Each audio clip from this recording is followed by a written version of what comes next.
MX vs ATV Legends dropped their DLC of Ironman Raceway earlier this week in their 2024 AMA Pro Motocross pack, and it came with quite a significant change to the first maybe 5-6 corners of the racetrack. And a lot of people were questioning whether or not that's actually going to be included on the track this year, and I'm here to tell you that yes, it absolutely is. MX vs ATV Legends nailed this bit, and they did so with some knowledge of what was going to happen at Ironman Raceway in the coming years. So we're going to talk about that today in this video and explain why these changes have occurred in the first place. But just as a visual representation of what this looks like, we're going to walk you through this first little sector here, which is now going up into the trees in the back, goes over the creek that runs alongside behind the starting line and the pit area, and actually adds maybe probably another, let's say, 20 to 30 seconds for the lap time as well, which is pretty unique because we don't normally see lap times soar over the 2-minute range, but this actually might do it. And you can see an overhead view here of what the track looks like now. They didn't get it 100% perfect, but very close, and we will explain why, of course. But this is what it used to look like, of course. Right-hand first turn 90. It actually looked way different than this when we first came to Ironman Raceway. They changed to this a few years ago. And then it would go up to the Godzilla jump out of turn, I think that was 4 or whatever. But now they got rid of the old start, new start is installed. So let's jump in and talk about why this change is happening in the first place. So some of you watching this video might be like, well, yeah, tracks of course change all the time, especially in pro motocross. We've seen many track changes over the years, including to some of the favorite tracks that people really like. High Point has changed a ton in the last decade, for example. And this track, Ironman Raceway, as well, has actually changed a decent little bit since they first went there in 2014. There's no big uphill triple step up. The back section where the Goliath jump now jumps back over in through the middle section of the track is completely different. And now obviously there's this massive change to the first couple of sections of the racetrack, basically. But this one's different. And the reason why this is different is because they changed the entire start straightaway to something that looks very familiar. And Redbud changed their start a few years ago before the 2018 Motocross of Nations to be a right-handed 180 corner with a long straightaway right next to it for a pit wall to be placed there because they were going to have the Motocross of Nations in 2018. So, Ironman Raceway has changed their entire first turn complex, and it no longer is a right turn, it's a left turn, but it's a safer left turn in my opinion. And it has a long straightaway next to it, which will be used for a pit wall for the mechanics area when more than likely the Motocross of Nations comes here in 2025. That's right. It sounds very likely that that is going to happen. It's been rumored for quite a long time. Ironman is one of the ones that is mixed up there in a few names that might end up on this list. And there needed to be changes to the track to have that done. And most notably was area for the pit wall, because the MXGP paddock has a massive pit wall that they use. It's much bigger than the AMA one for sure. And they kind of make it a requirement. It's actually part of, I think, MXGP rulebook regulations that they have to have it on a flat area that's a long enough span for it to work and all that. And the same thing has happened when MXGP came to WW Ranch, Charlotte. MXGP came to Glen Helen. They all had to build this flat pad for this massive pit area, basically, to go. And so the only thing that they actually did wrong with this Ironman track is it actually... the first turn, or the turn after the finish line jump that leads back onto the start straight, actually comes back on pretty much right where the start gate is, all the way back there. And they're making it so that right there, where that tent is actually going to be the pit wall all the way down for the Motocross of Nations. Now again, this is not a done deal. This is still a rumor. But this is about the biggest indication that we've had so far that it more likely is about to be or will be a done deal very soon, because it's not very often that Ironman changes their entire track just to do something like this.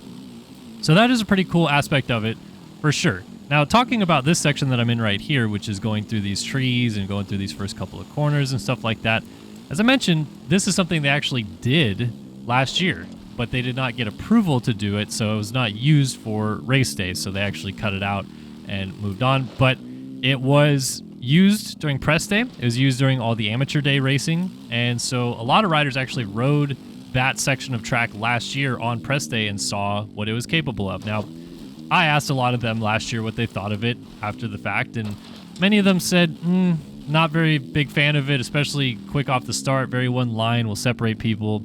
It will also, of course, be much more shaded and shadowy and kind of feel a little bit more like Washougal, which a lot of people don't like, how many shadows, like trees and stuff that you're going in and out of. So more or less, you'll probably have to wear some clear goggles and stuff like that. But it's what Ironman really wanted, because one of their bread and butters at this track is, of course, GNCC racing and woods racing and stuff like that.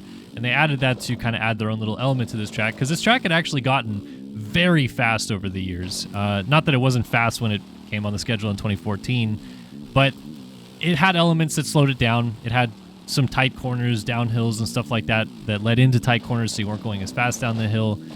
Then they opened up the middle section of the track to have some bigger hills, so on and so forth. Bigger jumps as well. That Goliath jump, massive, of course. And so it got very fast. And not necessarily that can be a bad thing.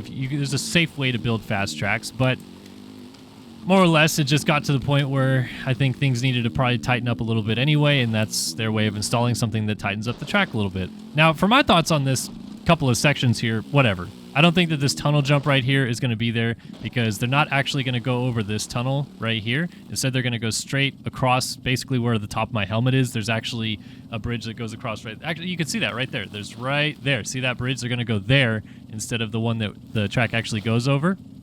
And then, of course, they'll rejoin before Goliath. And then to my right here, there's actually another tunnel jump. It's a little bit further than that. It's probably about here on the right side, that when you come off of the Godzilla jump, you go over that tunnel and then turn left. So slight differences. They didn't get it 100% correct, but they did pretty much get everything else about it right. And kudos to them, because I was a little critical of them on some of my streams that I do earlier, because they got Unadilla really wrong for some reason, and Unadilla ended up being the exact same track it always is, but they added some chicanes and a couple of the places that I didn't feel was right.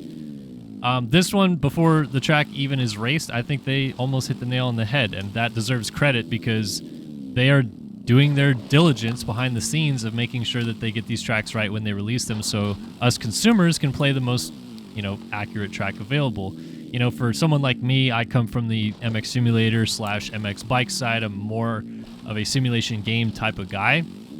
But the problem that these sim games always have is it's really tough to predict what the track is going to be like. So MX Simulator has actually always built the replica version of these tracks off of last year's version, which is why on Wednesday night earlier this week we streamed a race of basically 2023 Ironman, but of course in the middle of a 2024 season. MX Bikes has changed how they do it, and instead of releasing the track basically the week of and all that, they wait an extra week. And so this track will not be raced in MX Bikes until next Friday. They're actually racing Budds Creek today, and they give themselves that opportunity to be able to fix the track up however they want. Now, another catalyst that is interesting to me is watching some press day videos today already. They actually left the Deegan double, whatever you want to call it, jump in that I just went over on the finish line jump, and I had incorrectly told some people this week that I believe that they were getting rid of that, but that's what I had heard, and I was wrong. I guess that their idea is that if they can make a way to make it safe, they're going to leave it in, but people weren't really thrilled with it last year because of a safety standpoint. I think it's mostly fine. I think they'll find a way to make it work right, but also interesting that they did include that as well. So the gist of this video is really that mxvsatv Legends didn't trick anybody. They nailed it on this track. They got it right, and you're going to see this track being raced tomorrow. But it also might look very similar to this, with a few subtle changes perhaps in 2025, when the Motocross of Nations more than likely comes here in October. So that, I think, is very exciting news, because a lot of fans really want it to be back in the USA, of course, and are excited to see that. And hey, Eli Tomac just signed up for 2025 again. You don't think he wants to be on the team to end his career in 2025? That would be very cool. I think that it's very much close to being a certain thing that it gets announced and actually talked about soon, because these track changes, as I said, I don't think would have come without a force of hand of some kind to say, hey, this is what we should do to this track to make it different, better, whatever you want to call it. Maybe it's not the same as what people really liked about Ironman before, but at the very least, it is something different to at least give the opportunity available to maybe host the Motocross of Nations here. So let me know what you guys think. Is it cool that these changes are here this year and we get to actually see them in hand? Are you excited about the prospect of the Motocross of Nations coming to the USA again in 2025? And do you think that this actually made anything safer with the track as well, because they slowed some areas down and they also completely changed how the start looks and goes as well? But that's all for today here on Start Your Systems. Welcome back to some of our stuff that we're going to put here on the channel again. Hopefully you guys enjoyed this video. As always, get involved in the comment section below if you guys have anything to say. We'll see you guys in the next one. So long for now.